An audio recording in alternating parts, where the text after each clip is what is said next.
Bugun Kvant o'quv markazida DTM 2021 savollarni elektroliz mavzusi bo'yicha testlarni yechimlarini ko'rib chiqamiz.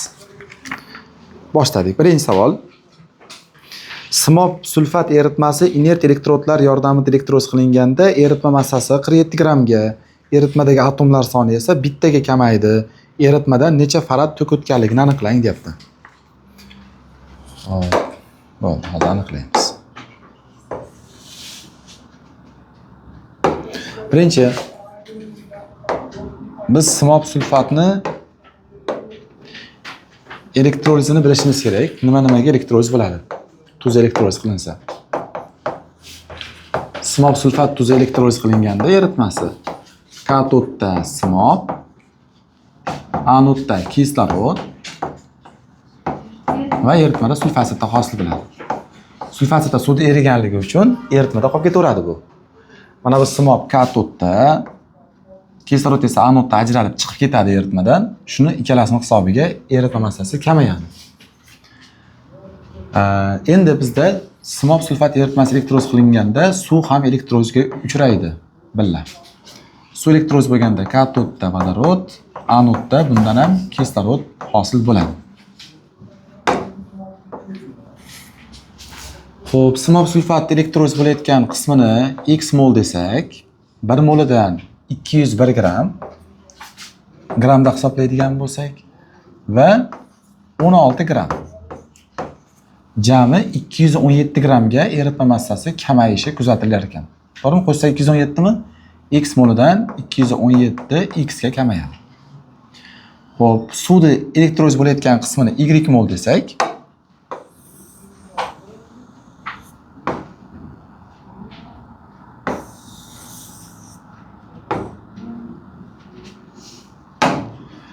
hop, y mol desak, bundan 1 mol suvdan 2 gram vodorod va 16 gram kislorod. Jami necha gramga kamayyapti? 18. Katod anodda ham chiqib ketgani uchun umumiy massa suvning hisobiga 18 y ga kamayyapti. Bizda masalan shartda aytayaptiki, 47 gramga eritma massasi kamaydi. Demak, tepadagi 217 x va pastdagi 18 y massasi necha gram bo'lsin ekan? 47 gram bo'lsin ekan va atomlar soni mos ravishda bittaga kamaydi deyapti. Mana shu yerda chiqib ketgan atomlar soni jami bitta bo'lishi kerak ekan. Kislorodda ikkita atom bor, 2 ni 0,5 ga ko'paytirsak bitta. Buni simobdagi bitta atomni qo'shsak jami ikkita. 1 molidan 2 taga kamayyapti, x molidan 2x ga kamayadi atomlar soni. Tuz elektroliz bo'lishidan. Suvda 1 molidan 1 molda nechta atom bor? 3 ta atom bormi? Demak, uchala atom ham chiqib ketadi-da suvdan elektroliz bo'lganda. 1 molida 3 ta atom bor, y molida esa 3y atom bor.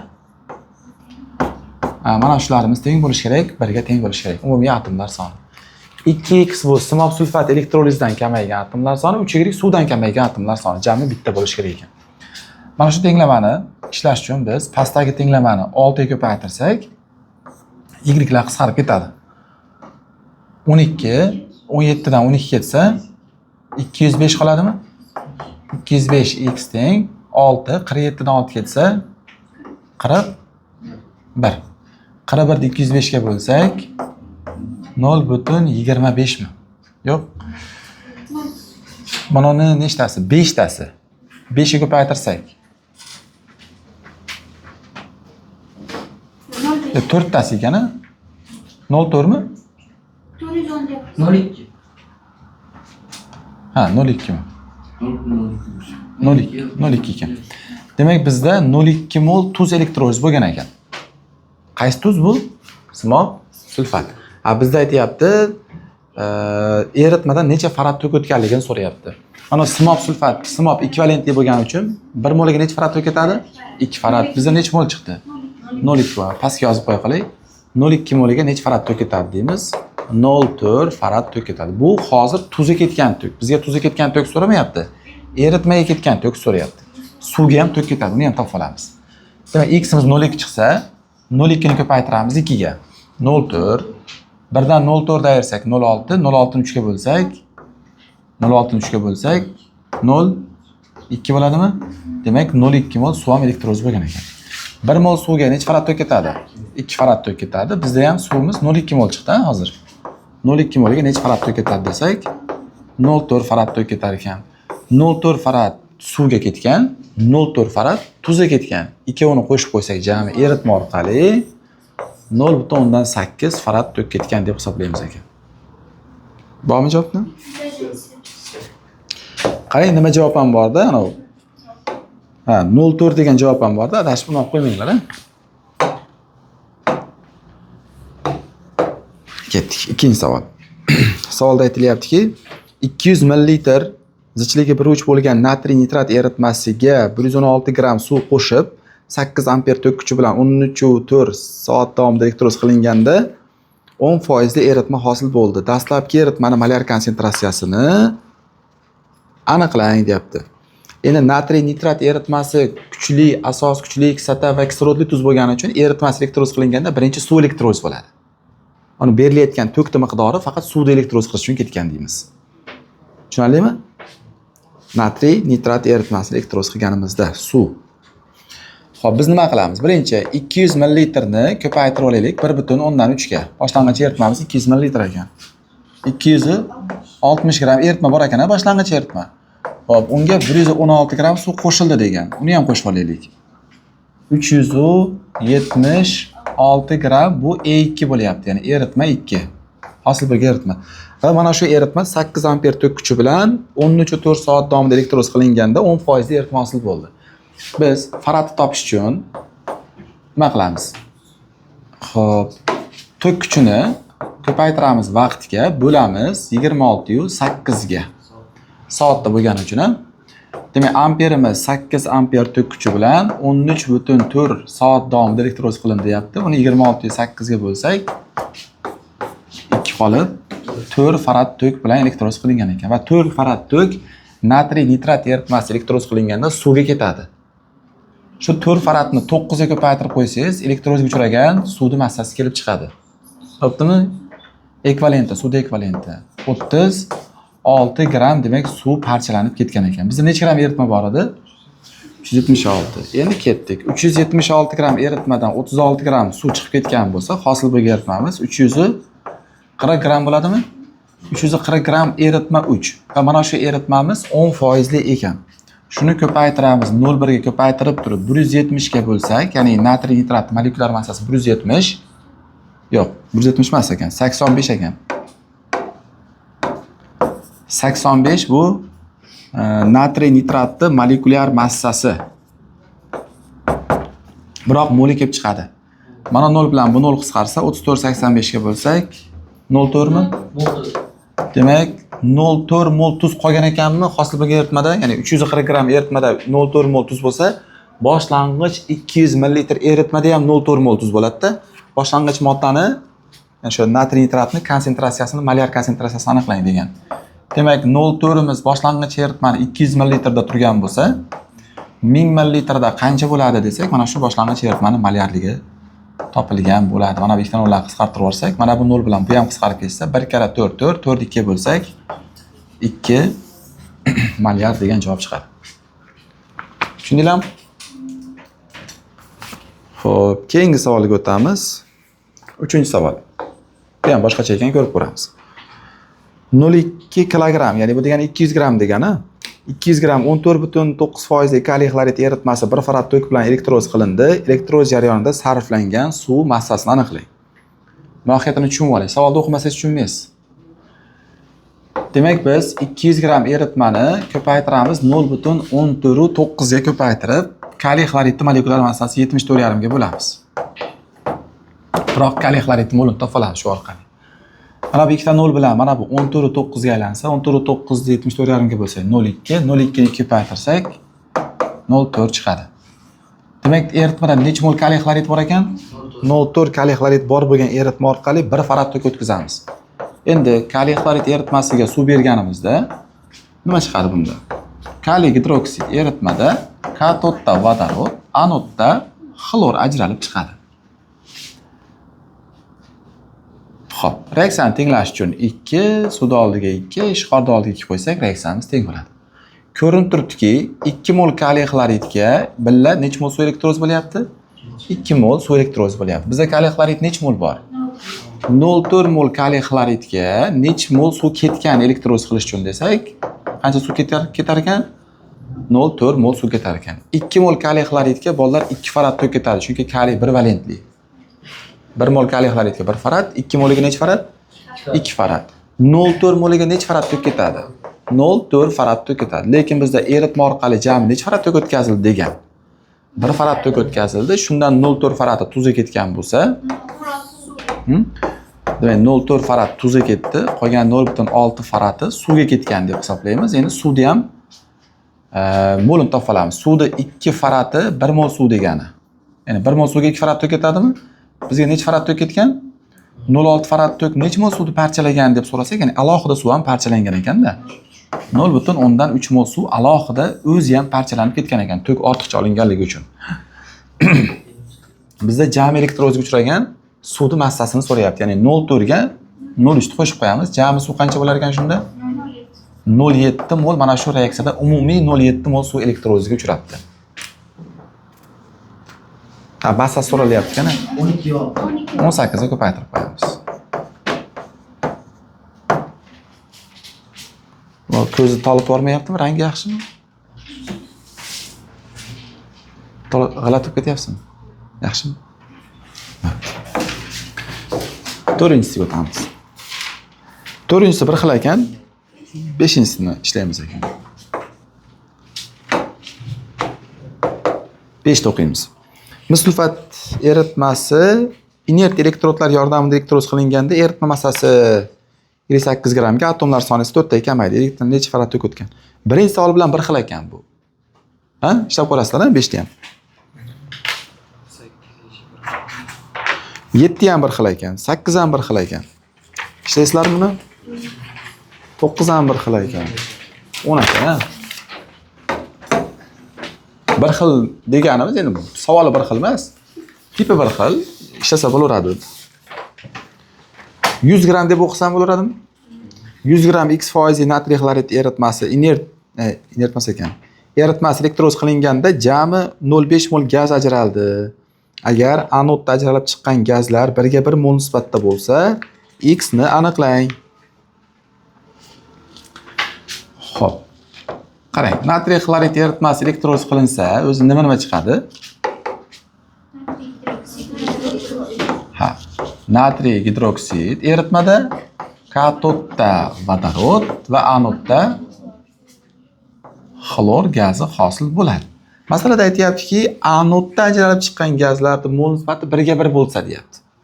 Hozir bu yerda anod mana eritmada, ha, mana bu katodda, buchi anodda. Anodda chiqqan gazlarning mol nisbati 1 ga 1 degani anodda faqat xlor chiqmagan ekanda, yana bitta gaz chiqqan ekanda anodda.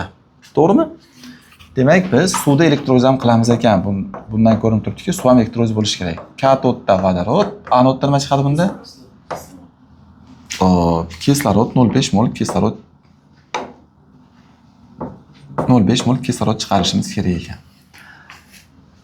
Xo'p, oson yo'li maytga 0,5 qo'yib olishlik.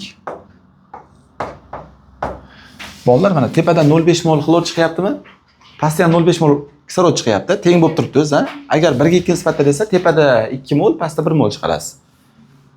Masalan, 3 ga 1 desa, 3 molga 1 mol, 4 ga 1 desa, 4 molga 1 mol chiqarib olarasiz. Hozir biz 0,5 mol turgani uchun 0,5 mol xlor chiqish uchun natriy xlordan ham 0,5 mol elektroz bo'lishi kerak. 0,5 mol xlor natriy gidroksid emas mana. Bunday qilaylik. Bizda nima bor edi bizda? Gaz bormidi? Bunday qilamiz mana. Qarang. 58,5 gram natriy xlor elektroliz bo'lsa, aytda 0,5 mol vodorod, 0,5 mol nima? Xlor va yana 0,5 mol kislorod va 0,5 mol kislorod ajralar ekan. Jami ajralgan gazlarimiz qancha bo'lyapti? Vodorodimiz qancha? 1 mol ekan. Jami ajralgan gazlarimizni mollarini qo'shib olaylik. 0,5 0,5 1 1 ga yarim, 1,5 1,5 ga 1 2,5. Ha?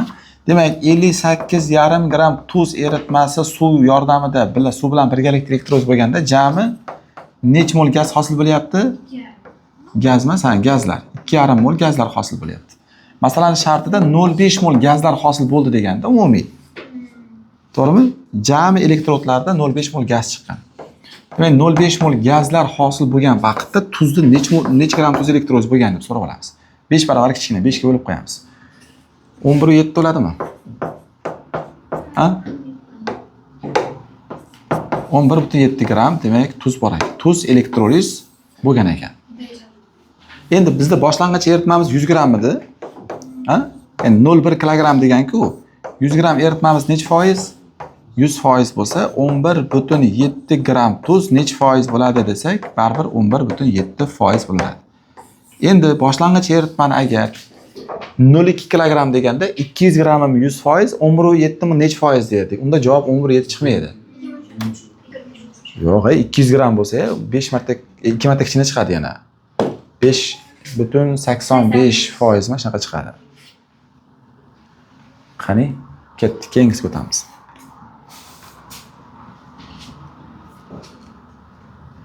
O'n birinchi masala.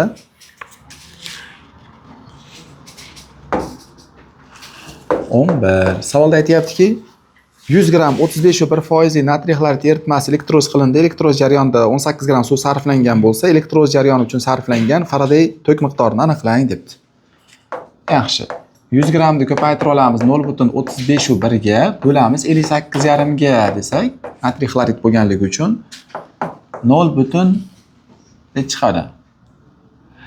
35,1 da 58,5 ga bo'lishimiz kerak. Yani 2 ta 0 bilan mana 35,1 bo'ladi. 35,1 da 58,5 ga bo'lsak 0,6 mi? Ha? Xo'p, 0,6 mol natriy xlorid bor ekan. Tuzi elektroz bo'libdi. E'tibor bering. Natriy xlorid eritmasi elektroz bo'layotganda nima chiqadi?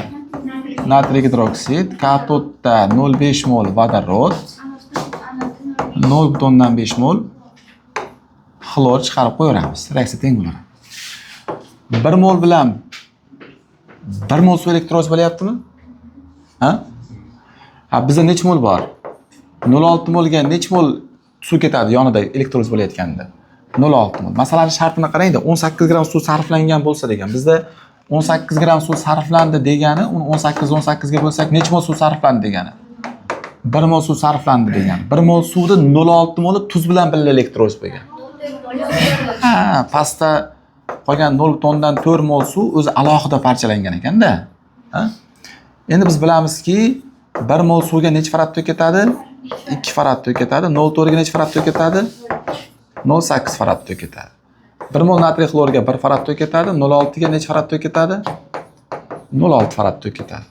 Bizda aytgan eritma orqali o'tgan tokning umumiy miqdorini so'ragan. 0,8 ga 0,6 ni qo'ysak jami 1,4 farad tok eritma orqali o'tgan ekan degan javobni olamiz. Tushundingizmi? Tez ishlab qo'ysa bo'ladi buni.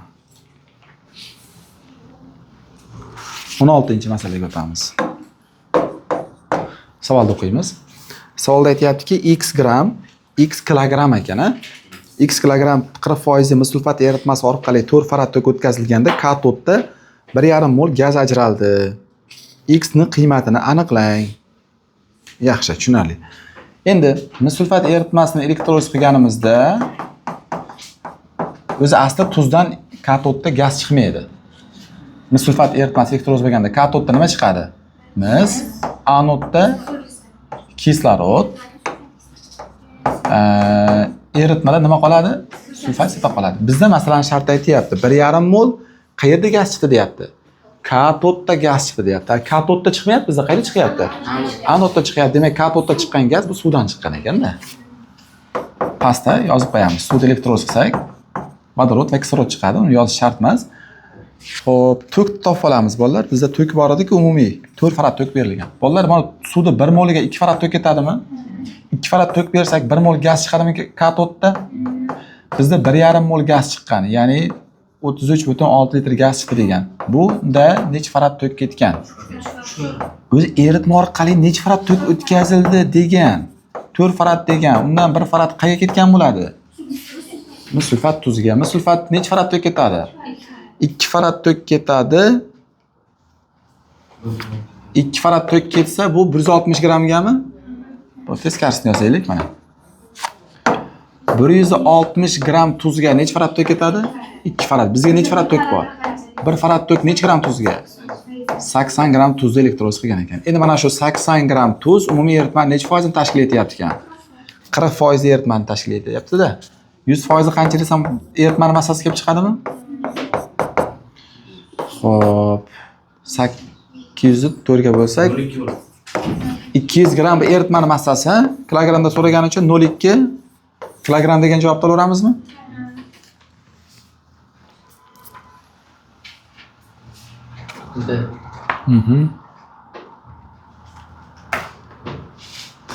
Yigirma 23-chi savolga o'tamiz. Savolda aytilyaptiki, mis sulfat 16% x kilogram 16% mis sulfat eritmasi inert elektrodlar yordamida 1,2 farad tok bilan elektroliz qilinganda elektrodlarda 17 gram moddalar ajraldi. X ni qiymatini aniqlang deyapti. Xo'p, bolalar sizlar tushunasizlar. Mis sulfat eritmasini elektroliz qilganimizda katodda anodda kislorod chiqadi. Shu kislorod bilan misni bitta qilib mis oksid deb yozib olsak bo'laveradi doim. Bo'ptimi? Va nima chiqadi? Eritmada sulfatsida hosil bo'ladi. Suvni ham mana shunday holatda yozib olsak bo'laveradi. Davom ettirishimiz shart emas, bilasiz. Demak, eritma orqali 1,2 farad tok o'tkazilgan, 17 gram moddalar ajralgan. Bolalar, mana buni 80x desak, 18y desak, mana shu ikkovini yig'indisi 17 gramni tashkil etish kerak ekan. Birinchi tenglama. 80x plus 17 80x plus 18y'larimiz, ya'ni katod anodda ajralayotgan moddalarimiz jami necha gram bo'lsin? 17 gram. Mis sulfatga 2 farad tok ketadi, shuning uchun 2x, suvga 2y farad tok ketadi. Ya'ni y suvning moli y mol, lekin unga ketadigan tok 2y tok ketadi, 2 farad tok ketadi. 1,2 farad tok ketish kerak ekan. Mana shu sistemani 9 ga ko'paytirsak, y'lar qisqarib ketadi. 18, 70, 62. X 9, 9 ga 8 qo'shsak 18. 18 dan 17 dan 18 ayirsak 6,2. X'imiz teng necha ekan? 0,1 mol. Ya'ni bu tuz kelib chiqdi-da bizda hozir, to'g'rimi? Endi tuzdan dastlabki eritmani topib olamiz. Xo'p, 0,1 ni 160 ga ko'paytirsak, mis sulfat massasiga, molekulyar massasiga necha gram bo'ladi? 16 gram kelib chiqadimi? 16 gram tuz necha foizli tuz ekan? 16% bo'lsa, 100% qancha desak, boshlang'ich eritmani massasi 100 gram bo'ladi. 100 gram eritma bu degani 0,1 kilogramli eritma degani. Javobda kilogramda so'ragan. 26-masala. Savolda aytilyapti. Mis 2 nitrat va kumush nitratlarining 0,2 molarli eritmalaridan 0,2 litrdan aralashtirib, so'ngra 0,03 farad tok bilan elektroliz qilindi. Elektroliz tugagandan keyin eritmada qolgan nitrat kislotaning massasini aniqlang deyapti. Bolalar, bunday ko'rasiz. Eritmada qolgan nitratsitani so'rayaptimi? Nitratsitani ekvivalenti 63 ligini bilasizmi? 63 ekvivalentligini. Ha? Ana ikkala tuz ham bir xil metalli nitratlar ekan, masalan, bir xil nitratlar ekan. Ya'ni mis nitrat, kumush nitrat. Ikkovidan ham nitrat ionlari chiqadi-da, nitratsda chiqadi, to'g'rimi? Shu 63 ekvivalentni tokni miqdoriga 0,03 faradga ko'paytirib qo'yaverasiz, javob chiqaveradi. Qaysi tuz elektroliz bo'lgan, qancha qismi bo'lganligini topishingiz shart emas. 63 ni 3 ga ko'paytirsak 186 midi? 1,86 bo'ladi. Chunki ikki xona virgul surib qo'yamiz, ikkita 0 borligi uchun. 89 bo'ladi, to'g'ri. 3 kara 3 9 u, ha? Men xato hisoblab qo'ydim. Qarang. Bo'ldi. Javob chiqdi. Endi 28 ko'rib qo'yamiz. Tarkibida 0,2 mol oltin 3 xlorid, 0,3 mol mis 2 xlorid bo'lgan eritma orqali 0,08 farad tok o'tkazilganda anodda ajralib chiqqan moddalar massasini hisoblang. Demak, 0,2 mol va 0,3 mol ikkala tuz bitta eritmada ekan, ha? Birinchi bo'lib passiv metal tuzi elektroliz bo'ladi, ya'ni oltin 3 xlorid elektroliz bo'ladi. Mis undan sal aktivroqda. Xo'p, yozib olamiz. Oltin 3 xlorid 1 moliga necha farad tok ketadi, bolalar? Yo'q, 3 farad ketadi. Oltin 3 xlorid-ku bu, oltin 1 xlorid emas u. Bizda necha mol bor? Oltin 0,2 mol bor. 0,2 moliga necha farad tok ketadi? 0,6 farad tok ketadi. Bizda necha farad tok berilgan eritma orqali? 0,08 farad tok o'tkazildi. Ha bu tok yetmayapti-ku. Mana o'zi 0,2 moliga 0,6 farad tok ketar ekan. Ya bitta 0 tushib qolganmi-ku-na? Yo'q. Javob topish o'ta oson, menga o'xshab oson masala bo'lib qoladi agar javob chiqsa bo'ldi. Hozir bizda o'zi 0,08 farad tok bor, lekin oltin 3 xloriddan to'liq elektroz qilish uchun 0,6 farad tok ketyaptimi? Demak, tok yetmayapti-da. Ha? Ha, faraddan so'rab qo'yamiz. Anodda ajralib chiqqan modda massasini aniqlaylik. Voy, oltin 3 xloriddan anodda nima chiqadi? Xlor chiqadi. Xlorda ekvivalent necha mana? Xlorda ekvivalent massasi 35,5. Ekvivalent 35,5 dan 0,08 ga ko'paytirib qo'ysak, xlorning massasi kelib chiqaradi. Massasi so'ralganligi uchun.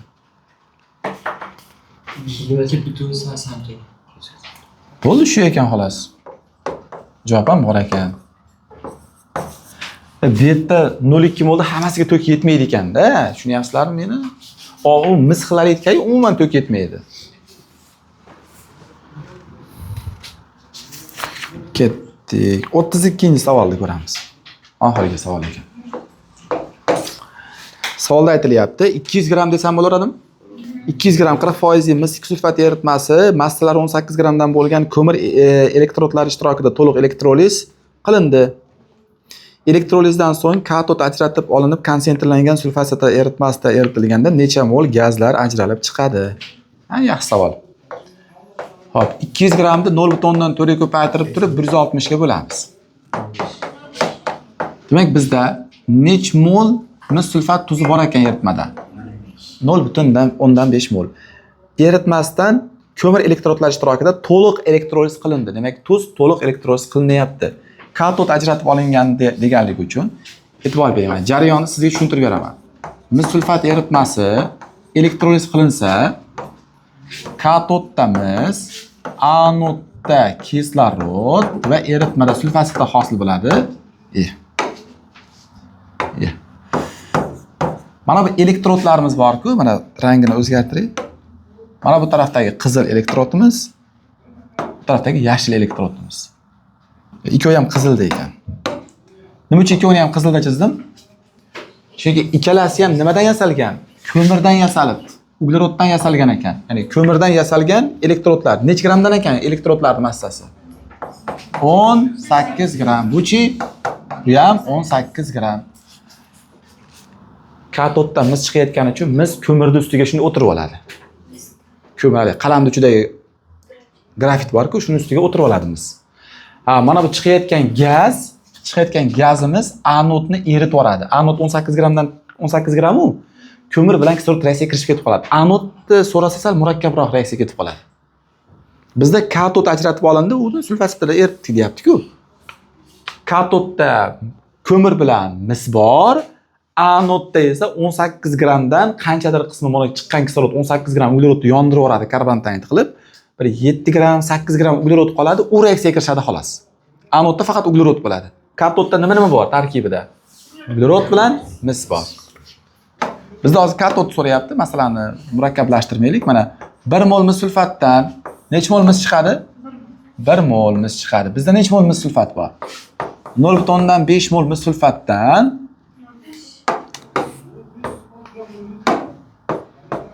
demak 0,5 mol mis sulfatdan qancha chiqadi desak 0,5 mol mis chiqadimi? Necha gram ugleroddan bor?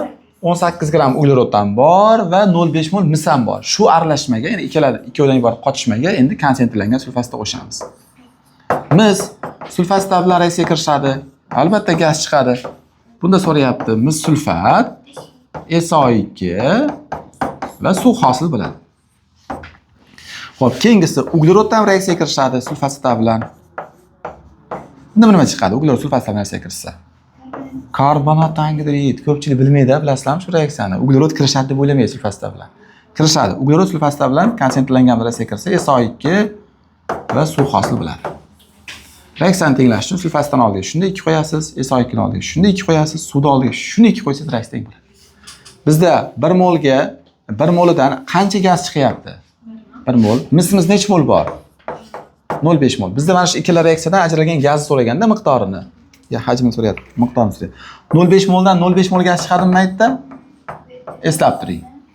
Xo'p, 1 mol ugleroddan, ya'ni 12 gram deymizda, 1 mol uglerod 12 grammi? Nech mol gaz chiqyapti? Ikkovi ham gaz. Jami 3 mol gaz chiqar ekan. 12 gramdan bizda necha gram uglerod bor? 18 gram. Katod o'zgarishga uchramaydi-da. Yana qaytaraman. Agar anod haqida so'rasa, ajralgan gazni uglerod bilan reaksiyaga kirgizasiz, ortib qolgan uglerodga qo'shasiz keyin sulfosida. Bo'ptimi? Bizda 18 gram ugleroddan qancha gaz chiqadi deb turib, mana ikkovining umumiy yig'indisini topib olamiz endi. 1,5 bo'lsa 4,5 bo'lar ekan-a? Demak, 4,5 mol gaz chiqar ekan. Mana shu aralashmadan jami qancha gaz chiqadi? Ikkovini qo'shib qo'yamiz endi. 5. Jami 5 mol demak gaz hosil bo'lar ekan. Simi? Mana javob. Tushundinglarmi? 2021 da demak elektrozga oid bunaqa o'ta darajada qiyin savollar tushmagan ekan-a? Bo'ldi.